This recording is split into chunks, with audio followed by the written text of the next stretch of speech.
మంచిగా చెప్పాలి హల్లెలూయా. బైబిల్ అంటుంది, ఎవరును సమీపించలేని తేజస్సులో ఉన్నవాడు ఆయన దగ్గరికి ఎవరము చేరుకోలేమండి. ఆయన కోటి సూర్యుల కాంతి కంటే మించిన వాడు. అమ్మో, దేవుడిని మనం చేరుకోలేము అన్నట్లు కనబడతాడు, కానీ మనం ఆయనకి దగ్గరగా వెళ్ళే కొలది ప్రభువులో ఒక్క లోటును ఎవరును చూపలేనంత పూర్ణత ప్రభు ఒక్కడిలోనే కనబడుతుందన్నమాట.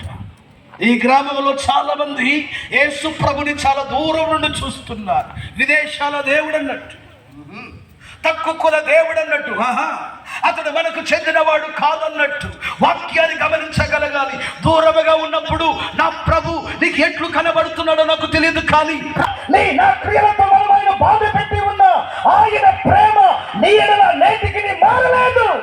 దూరములో ఉన్నవాడికి ఆయన ఎలా కనబడుతున్నాడో, కానీ నువ్వు దగ్గరగా వచ్చే కొలది ప్రభు వంటి మరొక దేవుడు లేడని నువ్వు గంతులేసి నువ్వు దేవునికి స్తోత్రాలు చెప్పగలుగుతావు. కారణం, అలాంటి గొప్పవాడు ప్రభు యేసుక్రీస్తు వారై ఉన్నాడు. చెప్పండి గట్టిగా హల్లెలూయా. అమ్మ కంటేను, నాన్న కంటేను, ప్రియుని కంటేను, ప్రేయసి కంటేను, లోకంలో మరి ఏ బాంధవ్యం కంటేను ఆయన మించినవాడు. ప్రభునకు దగ్గర ఎక్కువ ప్రభు యొక్క పూర్ణత, ప్రభు యొక్క పరిశుద్ధత, ప్రభు యొక్క గొప్ప ప్రణాళిక నీడల ఏ విధమై ఉన్నదో నీకును నాకును అర్థమవుతుంది. స్తోత్రం చెప్తారా నాన్న? మంచిగా చెప్తారా నాన్న? ఏం మాట్లాడుకుంటున్నాం మనం? యేసు ప్రభును వెంబడించిన వారు వేలాది మందిలో 70 మంది వేరు చేశారు. 70 మందిలో నుండి ప్రభుని బహు దగ్గరగా వెంబడించిన వారు ఎంతమంది? మాట్లాడాలందరూ నోరు తెలిసి 12 మంది. ఆ 12 మందిలో దేవునికి దగ్గరగా సహవాసం చేసిన వాళ్ళు ఎంతమంది చెప్పండి? 3. స్తోత్రం కలుగునుగాక. ఆ 3లో కూడా మరి ఎక్కువగా దేవునికి దగ్గరగా సహవాసం చేసిన వాడు ఒక్కడు, అతని పేరు యోహాను. దేవునికి స్తోత్రం కలుగునుగాక. చెప్పండి, గట్టిగా చెప్పండి హల్లెలూయా. శిష్యులందరిలో యేసు ప్రభుని ఎక్కువగా ఇష్టపడిన వాడు ఈ యోహాను. శిష్యులందరిలో యేసు ప్రభు ఎక్కువగా ఇష్టపడిన శిష్యుడు కూడా చెప్పాలి, మాట్లాడాలి. ఈ యోహాను, మీరు వాక్యాన్ని శ్రద్ధగా వింటున్నారు, జాగ్రత్తగా గమనించాలి. ఈ యోహాను ప్రభువులకు బహు సమీపమై నిరంతరం మహిమ కలుగునుగాక. ఎంతటి గాఢమైన వాడు వినాలి నా మాట. అందరికంటే ప్రభుకు దగ్గరగా ముద్దు బిడ్డలాగా ఉన్నవాడు. మీరు వాక్యాలు చదివితే యేసుక్రీస్తు వారు మరణించినప్పుడు వాక్యాలు వినాలి. యేసుక్రీస్తు వారు శిలువ మరణము నొందినప్పుడు వింటున్నారా? యేసు ప్రభు శిలువ మరణములో ప్రక్కనే ఉండి యేసు మరణములో కూడా ప్రక్కనే ఉన్న ఒక శిష్యుడు ఎవరైనా ఉన్నారు అంటే అతడు ఎవరు చెప్పండి? మాట్లాడరేవండి. యోహాను అనే పేరు అంటానికి కూడా నోరు రావట్లేదు, గట్టిగా చెప్పరేవండి. యోహాను. శిష్యులందరూ వెళ్ళిపోయారు, ఒక్క యోహాను మాత్రమే ప్రభుతో నిలబడిపోయారు. యోహాను ఎంత ప్రియమైన వాడు కాకపోతే యేసు మరణించినప్పుడు నిక్కుమార్ ఎంత నమ్మకపోతే, ఎంత ప్రేమ లేకపోతే తన తల్లి బాధ్యతను యోహానికి అప్పగించాడు. ఆలోచన చెయ్యాలి. నిర్లేఖన వాక్యాలలో చదవాలే, కానీ యేసు ప్రభు ఎప్పుడైనా వాక్యం చదువుతుంటే యేసు ప్రభు ప్రక్కనే కూర్చునేది ఎవరంటే యోహాను. ప్రక్కన కూర్చునేవాడు మాలుగా కూర్చోడు, చిన్నపిల్లోళ్ళగా పైన పడుతూ ఉంటాడు ప్రభు మీద. మీరు బైబిల్ గ్రంథంలో చదివితే ఒక రోజున వాక్యం వింటూ ఆయన రొమ్ము మీద వాలిపోయాడట, ఆయన ఎథ మీద వాలిపోయాడట. యేసు రే ఏంటో పైన వాలేవు అని అన్నా అది పడితే పడ్డాడని వింటున్నారా? ప్రక్కనే ఎద మీద వాలిపోయినా యేసు మౌనంగా బోధ చేస్తూ, అంటే ఆ మాట అర్థమైందా?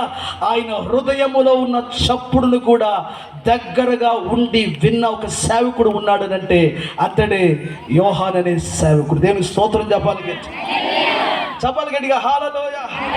ఈ కడవరి దినాలలో దేవుని ఎద దగ్గరికి జీవించగలిగిన అనుభవం మనకు ఉన్నదా? ప్రభు గుండెలకు దగ్గరగా ఉండగలిగిన అనుభవం ఉన్నదా? పనులని, ఉద్యోగాలని, వ్యాపారాలని, పిల్లలని, సంపాదనని, పరుగులు తీస్తున్న చదువులని, ఎగ్జామ్స్ అని పరుగులు తీస్తున్న వాళ్ళారా, ప్రభువుకు దగ్గరగా జీవించిన యోహానును పోలి ఓ దైవజనుడా, నీ జీవితంలో కూడా దేవునికి దగ్గరగా జీవించే అనుభవం ఉన్నదా? 2 సంవత్సరాల క్రితం అనుకుంటున్నా, రోజున ప్రార్థనలో కూర్చుని ఉంటే ప్రభు మాట్లాడుతూ ఒక రోజున నాతో ఇలా అన్నాడు, నీకు ఈ మధ్యలో నాకంటే సేవ మీదనే ఎక్కువ ప్రేమ పెరిగినట్టుందే అని అన్నాడు. ఏమన్నాడు? నీకు ఈ మధ్యలో నా మీద కంటే సేవ మీద ఎక్కువ ప్రేమ పెరిగినట్టుందే. ఏమి?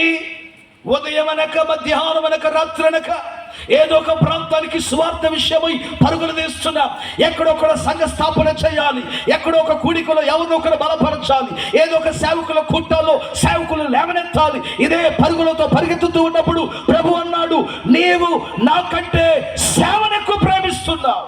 అది అక్టోబర్ నెల. ఆ ఒక్క మాట ప్రభు అన్న వెంటనే చంపలేసుకుని పశ్చాత్తాపడి వెంటనే ఒక 30-40 కూటాలు రద్దు చేసి దేవుని పాదాల దగ్గర రోజులు ఉపవాసాలు ఉండడానికి కూర్చొని, నన్ను క్షమించయ్యా, నిన్ను ప్రేమించ, నీతో సహవాసము చేయని సేవ నాకు వద్దయ్యా, నీతో గాఢముగా లేని ఒక సేవ నాకు వద్దయ్యా. ఓ విశ్వాసి, ఒక సేవకుడైన నన్నే నువ్వు సేవను ఎక్కువ ప్రేమిస్తున్నావు, నన్ను, నా మీద నీకు ప్రేమ తగ్గిందని ప్రభు అన్నాడు. అన్నప్పుడు నీవు నీ జీవితంలో ప్రభుతో సహవాసం ఏ స్థాయిలో ఉన్నది? ఉద్యోగాలని, వ్యాపారాలని, చదువులని, పెళ్ళిళ్ళని, పేరెంటాలని, అవి అని ఇవి అని పరుగులు తీస్తున్నావేమో. దేవునికి నీ ఎదుట కావలసినది ఒక్కటే. ఏంటది చెప్పండి? నేను దేవునికి దగ్గరగా సహవాసం చేయాలని దేవుడు కోరుకుంటున్నాడు. చేతులెత్తి స్తోత్రం చెబుతావు గట్టిగా, మంచిగా చెప్పాలి హల్లెలూయా, మంచిగా చెప్పాలి హల్లెలూయా. ఈ రాత్రి ఈ వాక్యాన్ని వింటున్నప్పుడు నీ గుండెలో ఒక వైరాగ్యము రాదా? నా ప్రభువునకు నేను ఏ స్థితిలో ఉన్నాను? సంఘం నేను ఎలా ఉన్నాను? దేవునికి దగ్గరగానే ఉన్నానా, లేక నా దేవునికి దూరంగా ఉన్నానా? ఆయన ఎద దగ్గరే ఉంటున్నానా? వింటున్నారా? సేవకులో నుండి 3 శిష్యులలో నుండి 3 వేరుపరచబడ్డారు. ఆ 3లో నుండి కూడా ఒకడు వేరుపరచబడి అందరికంటే మించి దేవునికి బహు దగ్గరగా సహవాసం చేస్తున్నాడు. స్తోత్రం చెప్పు దేవునికి గట్టిగా, మంచిగా చెప్పాలి హల్లెలూయా. యేసుక్రీస్తు వారు పునరుద్ధరణ లేచిన తర్వాత శిష్యులందరితో మాట్లాడుతూ వాళ్ళ బాధ్యతలు అప్పచెప్పిన తర్వాత శిష్యులందరూ కలిసి ప్రభువుని అడిగిన ఒక ప్రశ్న ఏంటంటే, యోహాను సంగతి ఏంటి? యేసు ప్రభు అన్నాడు, వాని సంగతి ఏమైతే మీకేమి అని అన్నాడు. అంటే అర్థం ఏంటి? అప్పటి నుంచి శిష్యులందరిలో వచ్చిన ఒక నానుడి ఏంటంటే, యోహాను మరణము నొందడు. వాక్యాన్ని గమనించగలగాలి. ఇక్కడ చాలా లోతులున్నవి, కానీ ఇప్పుడు నేను అది ఎందుకు మరణము నొందడానికి అవకాశం ఇవ్వలేదు, అతను ఒక ప్రత్యేకత ఏంటి ఇప్పుడు నేను చెప్పలేను. కానీ ప్రియులరా, ఆలోచన చేయాలి. ఓసారి ఆలోచన చేయాలి. కాబట్టి దేవుని మాటలు వింటున్నా ప్రియమైన శిష్య బృందమా, ప్రియమైన దేవుని బిడలారా, ఆయన పిల్లలను చెప్పుకుంటున్న వాళ్ళారా, దేవునికి బహు దగ్గరగా సహవాసం చేసిన యోహాను వంటి యవనస్తులు ఈ గ్రామములో లేవాలని దేవుడు కోరుకుంటున్నాడు. అలాంటి పురుషులు లేవాలని కోరుకుంటున్నాడు. స్తోత్రం చెప్తారా గట్టిగా దేవునికి? మంచిగా చెప్తారా హల్లెలూయా? హుషారుగా చెప్పాలి హల్లెలూయా. వింటున్నారా? ఎవరైతే, బైబిల్ అంటుంది, ఎవరైతే రాజును పూజింపక మానునో వాడు సింహాల బోనులో వేయబడును, ఇట్టి శాసనము సంతకము చేయబడను అని తెలుసుకున్న తర్వాత కూడా దానియేలు అనే ఓ ప్రవక్త వాక్యాన్ని గమనించగలగాలి. అతడు గవర్నర్ పొజిషన్లో ఉన్నాడు, చాలా బిజీగా ఉన్నాడు. అతని ఆధారపడి విస్తారమైన సంస్థానములున్నవి.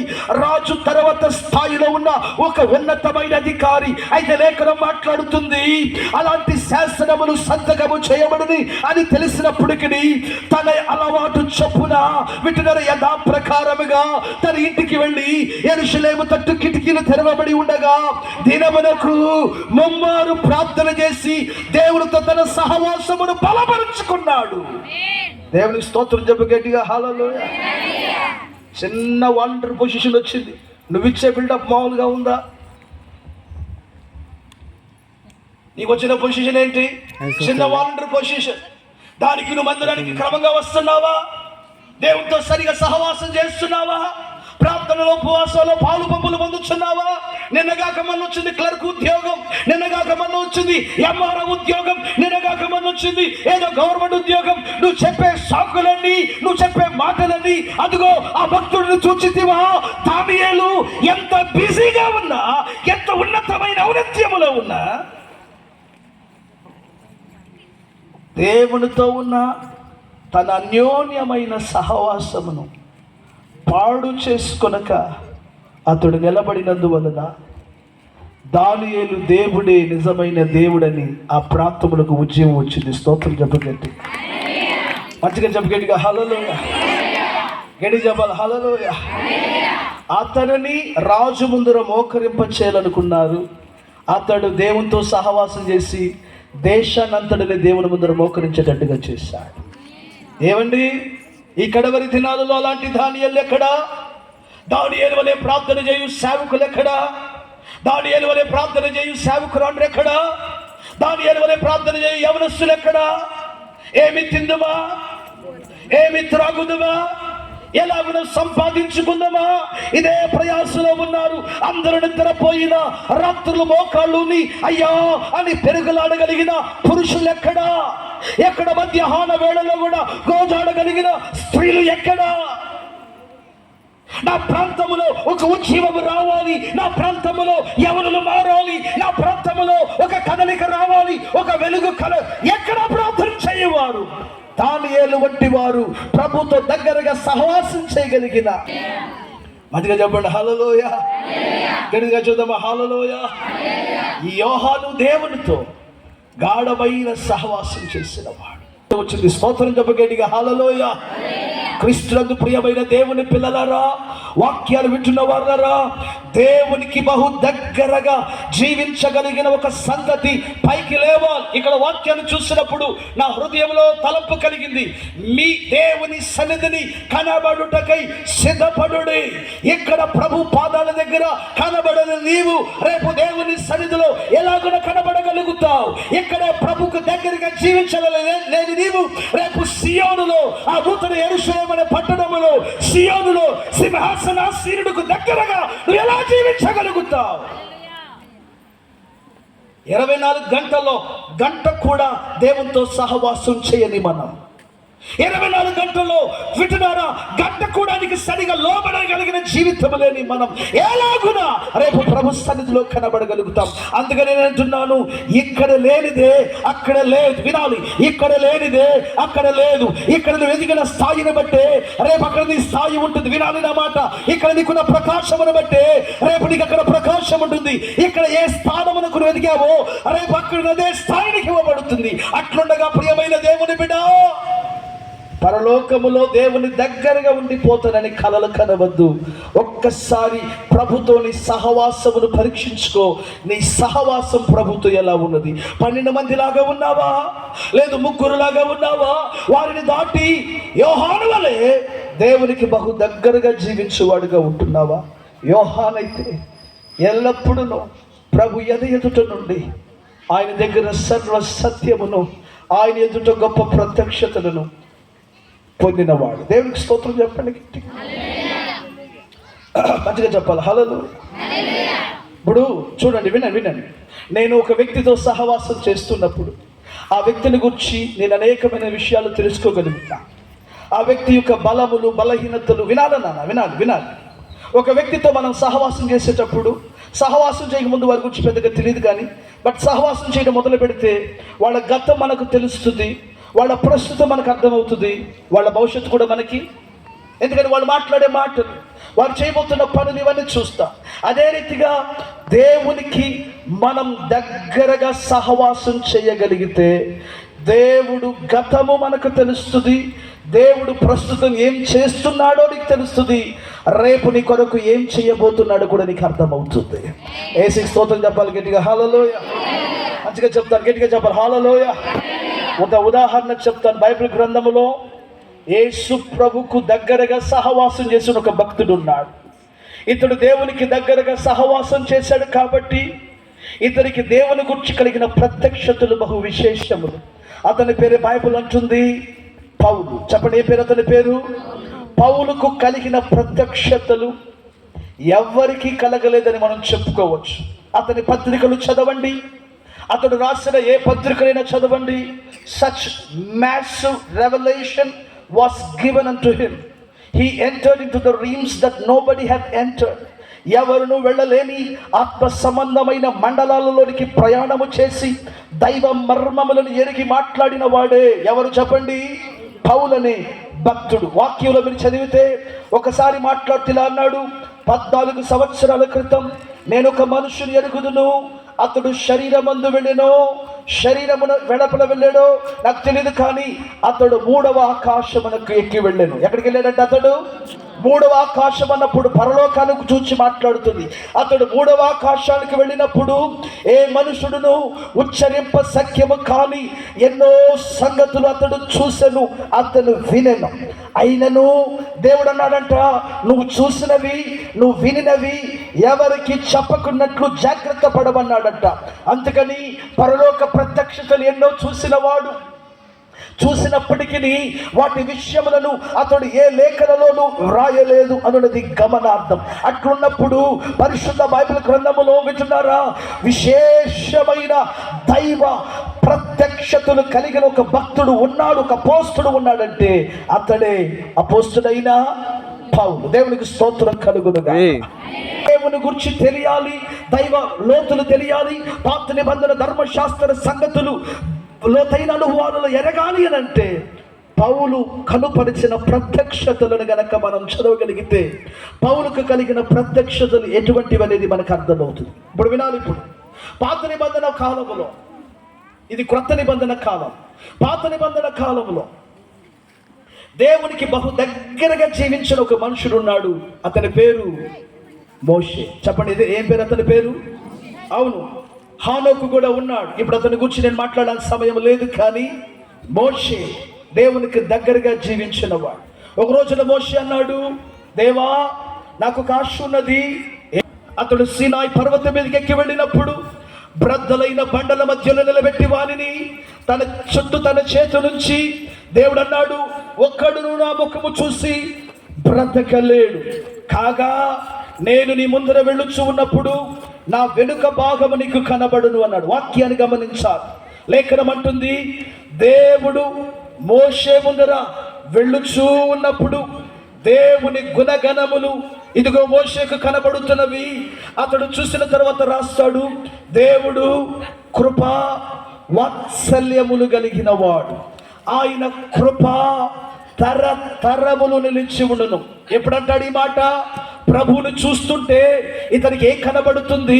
దేవుని గుణగణములు ఇతనికి కనబడుతున్నాయి. వాక్యాలు వింటున్న వాళ్ళరా, ఇప్పుడు నా మాట నువ్వు జాగ్రత్తగా వినాలి, నా మాట నువ్వు జాగ్రత్తగా వినాలి. ఎప్పుడైతే ఒక్కసారి ప్రభువును చూశాడో, ప్రభువును చూసినవని ఇందాక చెప్పాను కదా, ఒక మనిషితో సహవాసం చేసినప్పుడు వాళ్ళ గతం, వాళ్ళ ప్రస్తుతం, వాళ్ళ భవిష్యత్తు మనకు కనబడిద్దని. ఎప్పుడైతే దేవుని చూశాడో దేవుని గతం అతనికి అర్థమైంది.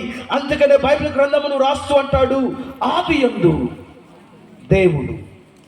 ఎవరు రాశాడు? ఆదియందు మొదటి 5 పుస్తకాలు రాసింది ఎవరు? మోషే. వింటున్నారా? బైబిల్ గ్రంథంలో ఎవరికి చరికులైన హానోకును గురించి కానీ, వారు పూర్వీకులైన సేతుల గురించి కానీ, వారు పూర్వీకులైన ఆదాము హవ్వలను గురించి కానీ, వారు వింటున్నారా వారి యొక్క సృష్టి ఆరంభము, వింటున్నారా వారి జీవిత విధము కానీ, వారి సృష్టి ఆరంభము కానీ ఎవరికి తెలియదు. ఆదియందు దేవుడు ఎవరై ఉన్నారో కూడా ఎవరికి తెలియదు.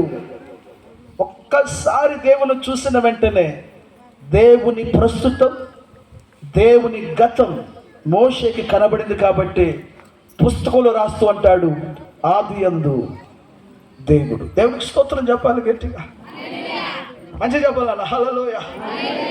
మీరు ఈ మాటలు అర్థం చేసుకోగలుగుతున్నాను నేను నమ్ముతున్నాను. సత్యాన్ని గమనిస్తున్న వాళ్ళరా, దైవ ప్రత్యక్షతలు మనకు కలిగే కొలది, దేవునితో మనం సహవాసం చేసే కొలది, నా మాట నువ్వు నమ్మగలవా? నా మాట నువ్వు తీసుకోగలవా? నువ్వు దేవునితో సహవాసము చేసే కొలది ఎవరికి అర్థము కాని గూఢమైన భావములు కూడా నా దేవుడు నీకు ప్రత్యక్షపరచగలిగిన వాడై ఉంటాడు. యేసుకి స్తోత్రం చెప్పండి గట్టిగా. హుషారుగా చెప్పాలి హల్లెలూయా. ఇంకా మంచిగా చెప్పాలి హల్లెలూయా. క్రొత్త నిబంధనలో దేవునికి దగ్గర సహవాసం చేసిన వాడు పౌలు. పాత నిబంధనలో దేవునికి దగ్గరగా సహవాసం చేసి వివిధములైన ప్రత్యక్షతలు పొందినవాడు మోషే. అయితే పాత నిబంధన కాల మోషేకును క్రొత్త నిబంధన కాల పౌలుకు ఇద్దరికి మించి ఏ కాలములోనైనా ఎవరు పొందని ప్రత్యక్షతలు పొందినవాడు యోహాను. దేవుని స్తోత్రం చెప్పాలి గట్టిగా, మంచిగా చెప్పలే హుషారుగా. మీకు తెలుసా, ఆది యందు దేవుడని రాశాడు. అయితే యోహానుకు కలిగిన ప్రత్యక్షతలు రాస్తూ అంటాడు, ఆది యందు దేవుడు ఎవరై ఉన్నాడో రాశాడు. ఆది యందు వాక్యముండెను, ఆ వాక్యము దేవుని యొద్ద నుండెను, ఆ వాక్యమే దేవుడై. మీరు బైబిల్ గ్రంథంలో చదివితే ఇంగ్లీష్లో రాసి ఉంటుంది, నా మార్జిన్ బైబిల్లో ఇన్ ద బిగినింగ్ అని రాశాడు. మరొక మాటలో రాస్తున్నాడు in the eternal past. It's not in the beginning but it's in the eternal past. ఆదిలో కాదట, అనాది కాలములో దేవుడు ఎవరై ఉన్నాడనే ప్రత్యక్షత మోషేకి ఇవ్వబడలేదు, పౌలుకి ఇవ్వబడలేదు. ఎవరికి ఇవ్వబడింది?